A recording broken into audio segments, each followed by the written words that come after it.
இன்று பொதுக்காலத்தின் 12ஆம் வாரம் ஜூன் மாதம் செவ்வாய்க்கிழமை 25ஆம் தேதி.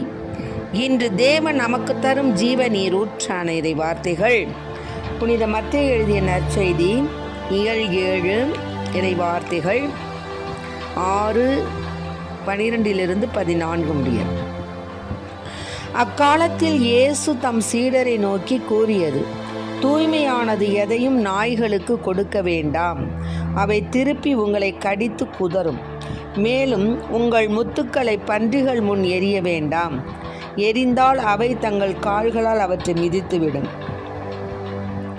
ஆகையால் பிறர் உங்களுக்கு செய்ய வேண்டும் என விரும்புகிறவற்றை எல்லாம் நீங்களும் அவர்களுக்கு செய்யுங்கள். இறை வாக்குகளும் திருச்சட்டமும் கூறுவது இதுவே: இடுக்கமான வாயிலின் வழியே நுழையுங்கள், ஏனெனில் அழிவுக்கு செல்லும் வாயில் அகன்றது, வழியும் விரிவானது, அதன் வழியே செல்வோர் பலர். வாழ்வுக்கு செல்லும் வாயில் மிகவும் இடுக்கமானது, வழியும் மிக குறுகலானது, இதை கண்டுபிடிப்போர் சிலரே. ஆண்டவரின் அருள்வாக்கு. கிறிஸ்துவே மக்கு புகழ். உன் திருயாழில் என் இறைவா பல பண் தரும் நரமுண்டு, என்னையும் ஓர் சிறு நரம்பெனவே அதில் நினைத்திட வேண்டும் இசையரசே. யாழினை நீயும் மீட்டுகையில் இந்த ஏழையின் இதயம் தூயில் கலையும். யாழினை நீயும் மீட்டுகையில் இந்த ஏழையின் இதயம் தூயில் கலையும். யாழிசை கேட்டு தனை மறந்து, யாழிசை கேட்டு தனை மறந்து உந்தன் ஏழிசையோடு இணைந்திடுமே. உன் திருயாழில் என் இறைவா பல பண் தரும் நரமுண்டு.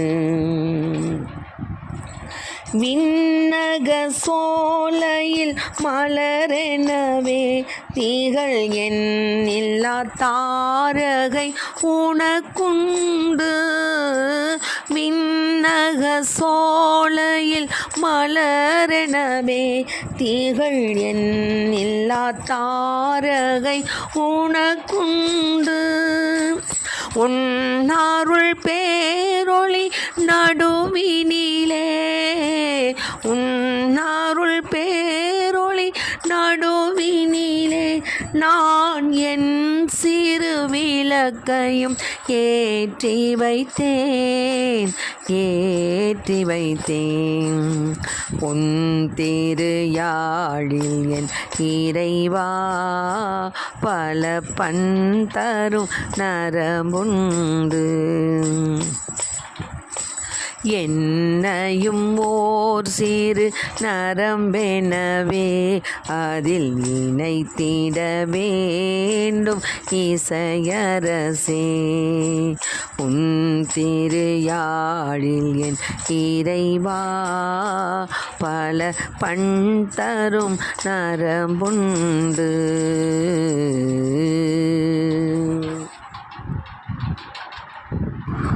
இன்றைக்கு நம் தேவன் தரும் ஜீவ நீரூற்றான இறை வார்த்தைகளை கேட்டோம். அதாவது அக்காலத்தில் இயேசு தம் சீடரை நோக்கி சொன்னார்: தூய்மையானது எதையும் நாய்களுக்கு கொடுக்க வேண்டாம், அவை திருப்பி உங்களை கடித்து குதறும். ஆமென். ஆக நம்ம என்ன செய்யணும், யாராருக்கு என்னென்ன பொருள் கொடுக்கணும், யாராருக்கு என்னென்ன சொல்லணுங்கிறத தெரிஞ்சு செய்யணும்.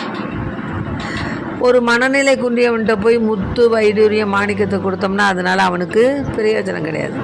அது அதை வச்சுக்கிட்டு அவன் என்ன பண்ண முடியும்?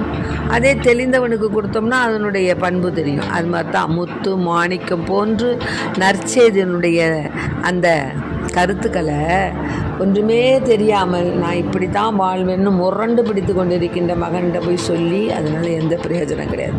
அவனுடைய வாழ்க்கை பூரா சகல விதமான வன்முறை செயல்பாடுகள், கொலை, கொள்ளை, கற்பழிப்பு, இன்னுமாக பலவிதமான சிந்தனைகளை சிந்தித்து கொண்டு தேவனிடத்தில் வர வேண்டும் என்ற அந்த நம்பிக்கையே இல்லாது, தெய்வ பயமே இல்லாது இருக்கக்கூடிய மகனிடத்தில் நம்ம சொல்லி பிரயோஜனம் கிடையாது.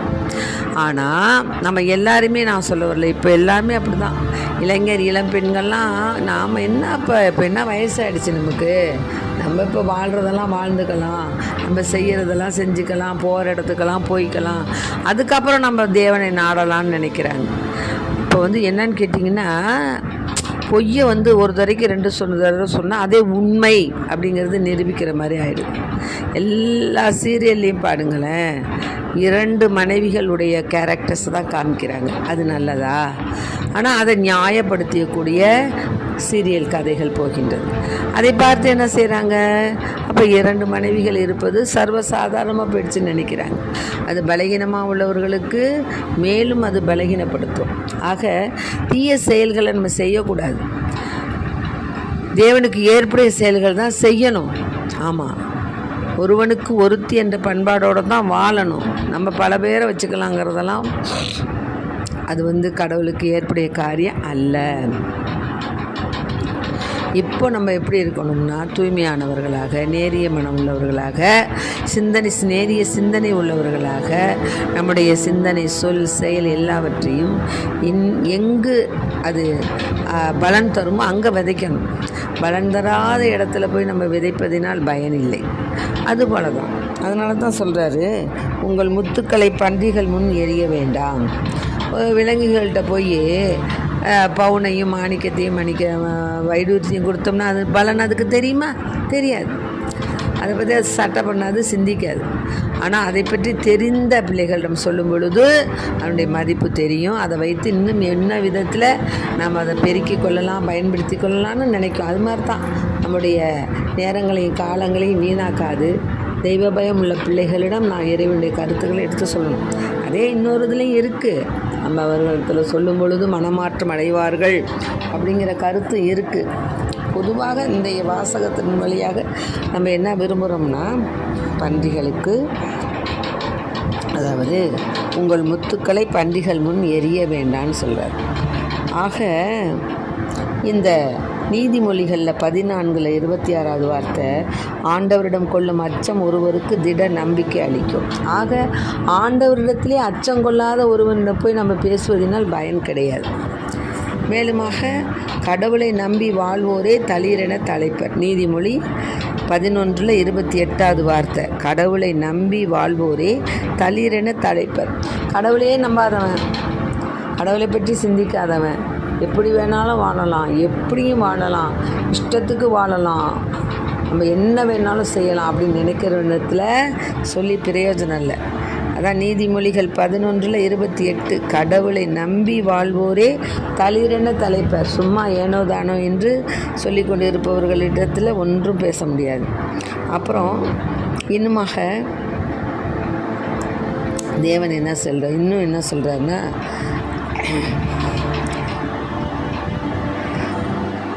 ஆண்டவரை நம்பு, நலமானதை செய், நாட்டிலே குடியிரு, நம்பத்தக்கவராய் வாழ். திருப்பாடல் 37:3 வார்த்தை. ஆண்டவரை நம்பு, நலமானதை செய். ஆமென். அதை நம்ம முதல்ல ஆண்டவரை நம்பணும், நலமானதை செய்யணும், நல்ல செயல்களை செய்யணும், நல்லவங்களுக்கு சொல்லணும். எல்லாருக்கும் சொல்ல முடியாது, கேட்க செவி உள்ளவன் கேட்கட்டும்னு சொல்கிறார். ஆக நம்ம தேவனிடத்து காரியங்களை யாராருக்கு நம்ம சொல்லி அவங்க ஏற்றுக்கிறாங்களோ அவங்கள்ட்ட தான் பேசணும். ஏற்றுக்கொள்ளாதவர்களிடம் பேசி ஒன்றும் நம்மளுக்கு பிரயோஜனம் இல்லை. அதனால் இப்போ என்ன செய்யணும் நம்ம அப்படின்னு கேட்டிங்கன்னா, அதே சொல்கிறாரு, நீ விரும்புகிறத, என்னது, நீ என்ன விரும்புகிறாயோ அதை மற்றவங்களுக்கு செய்யே. அப்போ நீ விரும்புகிறத அவங்க உனக்கு செய்வாங்க. குடும்பத்துலேயும் சரி, நம்ம பணி செய்யக்கூடிய இடங்களிலும் சரி, அவள் அப்படி தான், அவள் இப்படி தான், அவள் கோணம் அப்படி தான், அதை மாற்றவே முடியாதுன்னு சொல்லாத. ஒன்றை நீ மாற்றிக்க. ஒன்றை நீ மாற்றிக்கும் பொழுது அவங்க தன்னால் மாறிடுவாங்க. குடும்பத்துலேயும் சரி, மருமகள் மாமியார், மாமியார் மருமகள், பிள்ளைகள் பெற்றோர்கள், பெற்றோர்கள் பிள்ளைகள், இப்படியாக நம்மளுடைய கணவன் மனைவி, இப்படியாக நம்முடைய குணங்களை நாம் பிறருக்கு ஏற்ற மாதிரி மாற்றிக்கொள்ள வேண்டும் என்பது தான் கருத்து. ஆகவே அன்பார்ந்த பிள்ளைகளை, நம்முடைய குணத்தை நம்ம மாற்றிக்கொண்டு பிறருக்கு ஏற்ற முறையில் வாழும் பொழுது இடுக்கணமான வாயிலின் வழியே நுழையுங்கள். அது ஏனெனில் அழிவுக்கு செல்லும் வாயில் அகன்றது, வழியும் விரிவானது, அதன் வழியே செல்வோர் பலர். வாழ்வுக்கு செல்லும் வாயில் மிகவும் இடுக்கமானது, வழியும் மிக குறுகலானது, இதை கண்டுபிடிப்போர் சிலரே. ஆக நம்ம தேவனுடைய சன்னிதானத்துக்கு நம்ம போகணும் அப்படின்னு சொன்னால் இடுக்கமான வாயில் தான். நம்ம சின்ன பிள்ளையாக இருக்கும் போதெல்லாம் பெரிய புத்தகத்தில் காமிப்பாங்க, தேவனுடைய பரலோக ராஜ்யத்துக்கு போகிறதுக்கு பாதைகள் இருக்கும், அதே சமயம் நரகத்துக்கு போகிற வாயிலும் இருக்கும்.